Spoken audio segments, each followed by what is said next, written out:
गड्डीबाज में एक बार फिर आप सबका स्वागत है।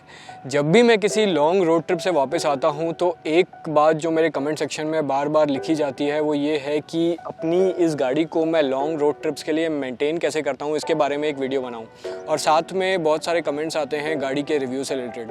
तो आज का मेरा ये जो वीडियो है ये पूरी तरीके से डेडिकेटेड रहेगा मेरी कार के मेंटेनेंस के ऊपर। ये जो मेरी गाड़ी है जिसको मैंने प्यार से नाम दिया है रंगदुम, इसको मैंने ख़रीदा था नवंबर 2015 में। ये मारुति का VDI मॉडल है, डीजल मॉडल है। और 2015 से पहले मेरे पास एक मारुति 800 हुआ करती थी जिसको लगभग मैंने 11 साल चलाया था। उसको भी 1 लाख किलोमीटर ऑलमोस्ट उसका ओडो हो गया था। लेकिन लंबी रोड ट्रिप्स में जब 200-300 से ज़्यादा किलोमीटर एक दिन में हम लोग कवर करते थे तो वो गाड़ी थोड़ी अंडर पावर्ड महसूस होती थी। तो इसीलिए फिर मैंने अपग्रेड किया मारुति की रिट्स में। अब तक ये जो मेरी गाड़ी है, मेरी प्यारी रंगदुम, ये टोटल कवर कर चुकी है 95,000 किलोमीटर का डिस्टेंस। और इस 95,000 किलोमीटर्स में से आई थिंक सो 50 से 55,000 किलोमीटर्स मैंने लॉन्ग ट्रिप्स में कवर किए हैं। कोई भी गाड़ी लॉन्ग टर्म तक रिलायबल रहे इसके लिए बहुत ज़रूरी होता है कि उसकी इंजन की जो हेल्थ है वो काफ़ी अच्छी रहे। और इंजन की हेल्थ अच्छी रहे ये तब संभव हो पाता है जब गाड़ी की जो रूटीन सर्विसिंग है वो हम टाइम टू टाइम कराते रहें। अगर आप कंपनी का ओनर मैनुअल पढ़ें तो कंपनी आपसे ये कहती है कि आपको एक गाड़ी की जो रूटीन सर्विसिंग है वो हर 10,000 किलोमीटर में करा लेनी चाहिए। लेकिन चूंकि मैं लंबी रोड ट्रिप्स ज़्यादा करता हूँ इसलिए मैंने अपने लिए एक रूल बना के रखा हुआ है जिसमें मैं हर 5,000 किलोमीटर में इस गाड़ी की सर्विसिंग कराता हूँ। अब एक रूटीन सर्विसिंग में होता क्या है, कुछ चीज़ें रिप्लेस होती हैं जैसे engine oil, air filter, oil filter, इसके अलावा कूलेंट में टॉपअप की ज़रूरत है, ब्रेक ऑयल में टॉपअप की ज़रूरत है, ये सब चीज़ें, ये सब छोटी मोटी चीज़ें वगैरह। तो ये सारी जो रूटीन सर्विसिंग है इसको एज अ रूल मैं हर 5,000 किलोमीटर में करवाता हूँ। अब सवाल ये उठता है कि गाड़ी की सर्विसिंग कराई कहाँ से जाए। ज़्यादातर लोग मारुति के जो ऑथराइज सर्विस सेंटर्स है वहाँ से गाड़ी की सर्विसिंग कराते हैं, लेकिन मैं अपनी गाड़ी की सर्विसिंग कभी भी कंपनी के ऑथराइज सर्विस सेंटर्स में नहीं कराता। ये सुनने में थोड़ा अजीब लगता है लेकिन मेरा जो अपना पर्सनल एक्सपीरियंस रहा है इन सर्विस सेंटर्स के साथ वो अच्छा नहीं रहा है। सर्विस सेंटर्स बहुत ज़्यादा कॉस्टली होते हैं और कई बार गाड़ी में जो प्रॉब्लम है उसको डायग्नोज भी नहीं कर पाते हैं। ऐसा नहीं है कि जो कार कंपनी है वो चाहती है कि सर्विस सेंटर इस तरीके से काम करें, बट लोकल लेवल पे जो उनके ओनर्स हैं ये ऑथराइज सर्विस सेंटर्स उनके लिए एक रेवेन्यू जनरेशन का सोर्स बन गए हैं। वहाँ पे जो एम्प्लॉयज़ काम करते हैं उनको बिल्स पे इंसेंटिव्स मिलते हैं, इसलिए जो उनका जो फोकस होता है वो गाड़ी में जो प्रॉब्लम है उसको रेक्टिफाई करने के बजाय आपका बिल ज़्यादा से ज़्यादा बढ़ाने पे रहता है। तो इन सब चीज़ों से दूर रहते हुए मैं अपनी गाड़ी की सर्विसिंग यहाँ पे मेरे शहर में जो एक मेरा local tried and tested garage है मैं वहीं से करवाता हूँ। अब जो चीज़ें मैंने आपको बताई एक रूटीन सर्विसिंग में, oil change, air filter, oil filter, इसके अलावा कूलेंट और ब्रेक ऑयल टॉपअप वगैरह, इन सब का अगर मैं टोटल हिसाब बनाऊं तो लोकल गैराज से अगर मैं सर्विसिंग कराऊं तो मेरा जो बिल बनता है वो 2 से 2,500 का होता है। यही सेम चीज़ अगर आप सर्विस सेंटर में कराते हैं तो आपको 8 से 10,000 का बिल पकड़ा दिया जाता है। इसके अलावा कई बार जब आप गाड़ियाँ खरीदते हैं तो आपको एक्सटेंडेड वारंटी लेने के लिए बोला जाता है। एक्सटेंडेड वारंटी अगर आप ले लेते हैं तो फिर वो एक तरीके का ट्रैप हो जाता है, बिकॉज अगर मान लीजिए आपने 3 साल की एक्सटेंडेड वारंटी ले ली और उसके बाद अगर आपने बाहर किसी लोकल गैराज से गाड़ी की सर्विसिंग करा ली तो आपकी वो वारंटी वॉइड हो जाती है। तो इन सब चीज़ों से दूर रहते हुए मेरा एक लोकल गैराज है जहां मैं पिछले 15 साल से जा रहा हूं। मेरी ये जो गाड़ी थी और इसके पहले जो मेरी मारुति 800 थी, इन गाड़ियों की पूरी सर्विसिंग और पूरे मैकेनिकल वर्क्स मैंने वहीं से करवाए हैं। जब भी मैं लंबी रोड ट्रिप्स करता रहता हूं तो मैंने एक और इसमें रूल बना के रखा हुआ है जिसमें ऑन अ डेली बेसिस मैं इंजन में कुछ पर्टिकुलर चीज़ों को चेक करता रहता हूं। मैं गाड़ी का जो मैकेनिक्स है उसका कोई बहुत बड़ा जानकार नहीं हूं, लेकिन कुछ बहुत बेसिक चीज़ें होती हैं जो मैंने सीख ली हैं, जैसे गाड़ी का ब्रेक ऑयल चेक करना, इंजन कूलेंट चेक करना, इंजन ऑयल की विस्कोसिटी चेक करते रहना और साथ में गाड़ी का टायर प्रेशर चेक करते रहना। ये 3-4 चीज़ें हैं जिनको on a daily basis on a road trip में अपनी गाड़ी के इंजन में चेक करता रहता हूँ। इसके अलावा गाड़ी के इंजन का एक बहुत इंपॉर्टेंट पार्ट होता है वो है एयर फिल्टर। जैसे हमें जीने के लिए ऑक्सीजन की ज़रूरत होती है वैसे गाड़ी में भी गाड़ी के इंजन को हवा की ज़रूरत होती है, और ये जो हवा जाती है गाड़ी के इंजन में, ये जाती है एयर फिल्टर के थ्रू। एयर फिल्टर का काम होता है हवा में से डस्ट पार्टिकल्स को अलग करना है, इसलिए धीरे धीरे करके इंजन का जो फिल्टर है वो गंदा होता जाता है। तो इंजन का जो फिल्टर है रूटीन सर्विसिंग में तो रिप्लेस होता ही है। इसके अलावा मैं हमेशा अपने साथ एक स्पेयर एयर फिल्टर कैरी करता हूँ। और जब भी गाड़ी बहुत ज़्यादा ऑफ रोडिंग करती है, जैसे जब मैं पदुम से लमारू तक गया था तो वो पूरे रास्ते में काफ़ी डस्ट थी, तो ऐसे जब भी दिन होते हैं जब गाड़ी बहुत ज़्यादा धूल खाती है तो मैं एयर फिल्टर को निकाल के या तो साफ़ कर लेता हूँ, और अगर बहुत ज़्यादा गंदा हो गया है तो उसको चेंज कर देता हूँ। तो जब मैं लेह पहुँचा था पदुम से लमारू वाले रोड से होते हुए, तो मैंने अपनी गाड़ी का एयर फिल्टर चेंज कर दिया था। एयर फिल्टर आपकी गाड़ी का जितना ज़्यादा क्लीन रहेगा, आपकी गाड़ी उतना ज़्यादा माइलेज देगी और गाड़ी का परफॉर्मेंस उतना ज़्यादा अच्छा रहेगा। इसलिए एयर फिल्टर एक और ऐसा पार्ट है जिसका मैं बहुत ध्यान रखता हूँ। ये जो सारी चीज़ें मैंने आपको बताई हैं ये बहुत बेसिक चीज़ें हैं। इसके अलावा गाड़ी के बहुत सारे पार्ट्स होते हैं जिनमें time to time wear and tear होता है और आपको रिप्लेसमेंट करना पड़ता है, जैसे ब्रेक शू हो गया या गियर ऑयल हो गया या ऐसी कई सारी चीज़ें होती हैं। तो इसलिए जब आप गाड़ी को सर्विसिंग के लिए लेके जाते हैं तो ये आपके मैकेनिक का काम है ये सब डायग्नोस करके बताना कि किस पार्ट में कब रिप्लेसमेंट की ज़रूरत है। ये जो गाड़ी है अब तक लगभग चल चुकी है 1 लाख किलोमीटर, 95,000 मतलब ऑलमोस्ट 1 लाख किलोमीटर चल चुकी है। और मेरा इरादा है इस गाड़ी को कम से कम 2 लाख किलोमीटर चलाने का। किसी गाड़ी को अगर लॉन्ग टाइम तक रिलायबल रखना है तो इंजन तो खैर मेंटेन करना ही है, साइड बाय साइड ये भी बहुत ज़रूरी है कि आप अपनी गाड़ी को बड़े ही प्यार से ट्रीट करें, बहुत ही बचा बचा के चलाएँ। इस गाड़ी को कभी भी जब मैं लंबी ट्रिप्स पे होता हूँ या जब लोकल सिटी में भी चला रहा होता हूँ, कभी भी मैं बहुत ज़्यादा पुश नहीं करता। हाईवे पे 80-90 से ज़्यादा की स्पीड में कभी रखता नहीं हूँ। जब मैं ऑफ रोडिंग कर रहा होता हूँ तो ऑफ रोडिंग में हमेशा कभी भी मैं हड़बड़ी में नहीं रहता। एक जगह से दूसरी जगह जाना है और अगर मुझे पता है कि रास्ता ख़राब है तो मैं एकदम आराम से धीरे धीरे एक एक पत्थर एक एक गड्ढे के ऊपर से गाड़ी एकदम प्यार से ले जाते हुए जाता हूँ। जब सिटी में भी चलाता रहता हूँ तो स्पीड ब्रेकर्स के ऊपर से, गड्ढों के ऊपर से एकदम गाड़ी आराम से चलाता हूँ। तो गाड़ी को हम जितना प्यार से ट्रीट करेंगे गाड़ी उतने लॉन्ग टर्म तक आपका साथ देगी। तो गाड़ी 1 लाख चल चुकी है, लेट अस होप कि ये गाड़ी कम से कम 2 लाख किलोमीटर तक मेरा साथ दे।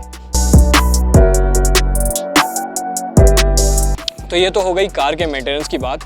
अब मैं देता हूँ इस गाड़ी पे अपना रिव्यू। 6 साल जो मैंने अब ये गाड़ी चलाई है इसमें मुझे क्या चीज़ अच्छी लगती है और क्या चीज़ अच्छी नहीं लगती है। तो मारुति की रिट्स में लगा हुआ है 1.3 लीटर का ये DDIS इंजन। ये जो इंजन इस गाड़ी में लगा हुआ है ये मारुति का खुद का इंजन नहीं है, मारुति ने फिएट से आउटसोर्स किया है। ये जो इंजन है ये काफ़ी कॉमन इंजन है, बहुत सारी गाड़ियों में इसको अलग अलग नाम से यूज़ किया जाता है। मारुति इसको DDIS बोलती है, टाटा इसको क्वाडजेट बोलती है एंड आई थिंक शेवरले इसको स्मार्ट टेक के नाम से इस इंजन को यूज़ करती है। अकेले मारुति ने इस इंजन के 8 लाख यूनिट्स प्रोड्यूस किए हैं। हालांकि ये इंजन 2 साल पहले फेज आउट हो चुका है, लेकिन पिछले 10-15 साल में ये इंजन इतना ज़्यादा बिका, इतनी ज़्यादा गाड़ियों में इसको यूज़ किया गया है कि इसके जो स्पेयर पार्ट्स की जो अवेलेबिलिटी है वो काफ़ी ज़्यादा है। आपको काफ़ी रिमोट प्लेसेस में भी इसके स्पेयर पार्ट्स अवेलेबल हो जाएंगे। प्लस इतनी कॉमन गाड़ी होने का फ़ायदा ये होता है कि इस गाड़ी में अगर कोई प्रॉब्लम हो जाती है तो इसको ठीक करने वाले जो मैकेनिक्स हैं वो भी आपको काफ़ी दूर दराज की जगहों में मिल जाएंगे। तो ये जो इंजन है जो इतना कॉमन है, जो कई गाड़ियों में यूज़ किया गया है, इसका फ़ायदा ये होता है कि बहुत रिमोट प्लेस में जाके भी अगर इसमें कोई प्रॉब्लम आती है तो इसको आप बड़ी आसानी से मेंटेन कर सकते हैं। अब आते हैं गाड़ी के माइलेज पे। नेशनल हाईवेज़ पे जब मैं लॉन्ग ट्रिप्स करता हूँ तो मुझे ये गाड़ी 20 का माइलेज कंसिस्टेंटली दे देती है और सिटी ड्राइविंग में ये जो गाड़ी है 15 का माइलेज दे देती है। इसके अलावा जब आप ऑफ रोडिंग करते हैं तो रास्ते जितने ख़राब होते रहते हैं उस हिसाब से माइलेज ऊपर नीचे हो जाता है, बट स्मूथ रोड्स में माइलेज जो है वो 20 मिल जाता है, सिटी ड्राइविंग में 15 मिल जाता है। तो आई थिंक गाड़ी काफ़ी इकोनॉमिकल है, इसका जो माइलेज है काफ़ी हेल्दी है, उससे मैं काफ़ी सेटिस्फाइड हूँ। अब आते हैं गाड़ी का जो पावर आउटपुट है उस पर।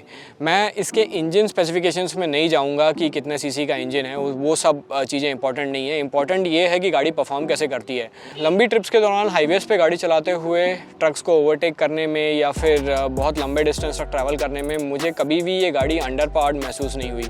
इनफैक्ट जो गाड़ी का जो पंच है 2000 RPM के बाद वो काफ़ी अच्छा है और ओवरटेकिंग वगैरह में मुझे कभी भी कोई दिक्कत महसूस नहीं हुई।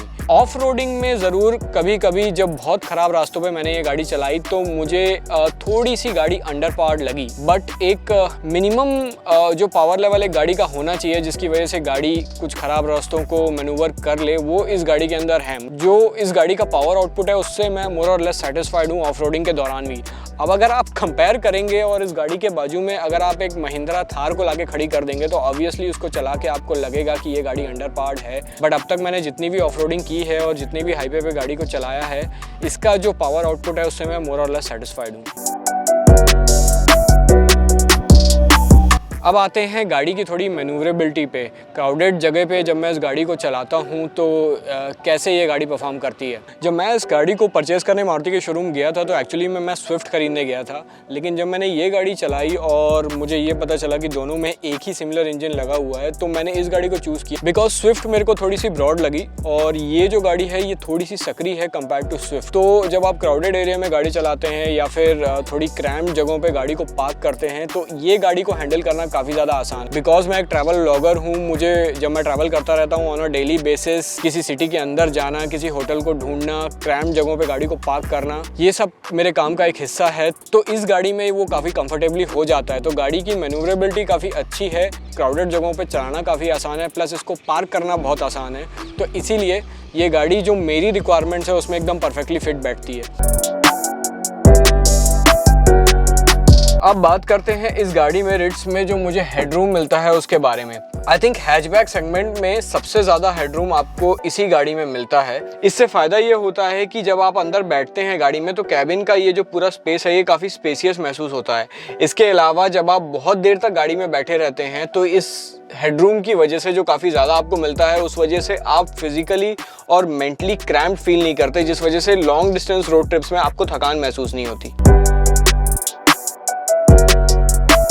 अब आते हैं इस गाड़ी के नेगेटिव एस्पेक्ट्स पे। कुछ चीज़ें जो इस गाड़ी में मेरे को बिल्कुल पसंद नहीं है। एक चीज़ जो इस गाड़ी में मेरे को बिल्कुल पसंद नहीं है वो है इसका ये जो पिलर का डिज़ाइन है। ये जब मैं इस गाड़ी में ड्राइविंग सीट पे बैठता हूँ तो ये जो इसके पिलर का डिज़ाइन है इसकी वजह से कई बार ऐसा होता है कि सामने राइट साइड से जो ट्रैफिक आता है वो कई बार for a fraction of a second कोई चीज़ इसके पीछे छुप जाती है। ये जो प्रॉब्लम है जिसको मैं फेस कर रहा हूँ, मैंने कभी भी किसी रिट्स ओनर को इसके बारे में कंप्लेन करते हुए नहीं सुना है, बट मुझे पर्सनली इस चीज़ ने काफ़ी प्रॉब्लम दी है। ये जो पिलर है इसका ये जो डिज़ाइन है इसकी वजह से कई बार ऐसा होता है कि जब मैं इंटरसेक्शंस पे होता हूँ या ब्लाइंड कॉर्नर्स पे होता हूँ तो सामने राइट साइड से आने वाला ट्रैफिक में कोई एक छोटी सी चीज़ कभी ना कभी इसके पीछे छुप जाती है, जैसे कोई अगर धीरे से साइकिल चला रहा हो या कोई पैदल चल रहा हो। तो इसकी वजह से एक दो बार काफ़ी क्लोज कॉल्स मेरे हुए हैं। इसलिए जब भी मैं ब्लाइंड कॉर्नर्स पे जाता हूँ या फिर किसी इंटरसेक्शन के पास जाता हूँ तो इस तरीके से आगे पीछे करके अच्छे से देखने के बाद ही मैं अपनी गाड़ी को आगे बढ़ाता हूँ। तो ये एक प्रॉब्लम है इस पिलर की वजह से जो मुझे काफ़ी ज़्यादा फेस करनी पड़ी है।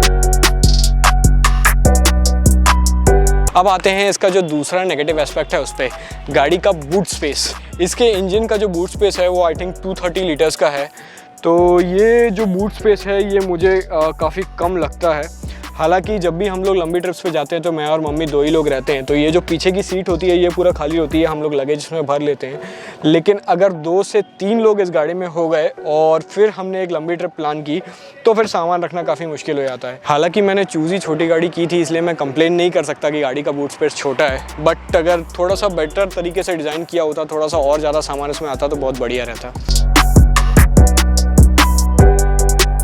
मैंने 2015 में जब इस गाड़ी को परचेज़ किया था उस वक्त पेट्रोल और डीजल के जो प्राइस थी उसमें काफ़ी ज़्यादा डिफरेंस था, और डीजल गाड़ी खरीदना अगर आपकी रनिंग अच्छी हो तो काफ़ी इकोनॉमिकल होता था। तो इसीलिए काफ़ी सोच विचार करने के बाद मैंने डीजल गाड़ी चूज़ कर ली। लेकिन अनफॉर्चुनेटली आज के टाइम में पेट्रोल और डीजल के जो प्राइस है उसमें कुछ ज़्यादा डिफरेंस बचा नहीं है। डीजल गाड़ी होने के 1-2 डिसएडवांटेजेस ये होते हैं, जैसे अभी आपने देखा था कि जब मैं पैनगोंग गया था तो वहाँ पर गाड़ी कुछ स्टार्टिंग इशूज़ दे रही थी। हाई ऑल्टीट्यूड्स पर डीजल गाड़ी कभी कभी स्टार्टिंग प्रॉब्लम देती है, डीजल फ्रीज हो जाता है। पेट्रोल गाड़ी में ये प्रॉब्लम नहीं आती है। इसके अलावा डीजल गाड़ी की एक प्रॉब्लम और है कि बिकॉज मैं एक व्लॉगर हूँ तो गाड़ी के अंदर जब गाड़ी चलती रहती है तो हम लोग काफ़ी वीडियो शूट करते हैं, तो डीजल इंजन का जो नॉइस होता है वो थोड़ा सा ज़्यादा होता है कंपेयर टू पेट्रोल इंजन्स। तो वो डिस्टर्बेंस की वजह से हमारा ऑडियो थोड़ा सा ख़राब हो जाता है। तो मेरे लिए ये डीजल गाड़ी होने के 1-2 पर्सनल ड्रॉबैक्स हैं। ऑडियो जो है मेरे वीडियोस का कभी कभी ख़राब हो जाता है और बहुत हाई ऑल्टीट्यूड्स पे गाड़ी स्टार्ट होने में थोड़ी सी प्रॉब्लम देती है। तो ये था आज का वीडियो। आज के वीडियो में अपनी कार को मैं कैसे मेंटेन करता हूँ ये भी मैंने आपको बता दिया है, प्लस कार का एक पर्सनलाइज रिव्यू भी दे दिया है। अगर इसके अलावा आपके और कोई क्वेश्चंस हैं तो आप नीचे कमेंट सेक्शन में लिख सकते हैं। तो आज का वीडियो यहाँ पे ख़त्म करते हैं। अब आपसे मिलते हैं अगले वीडियो में, तब तक के लिए गुड बाय।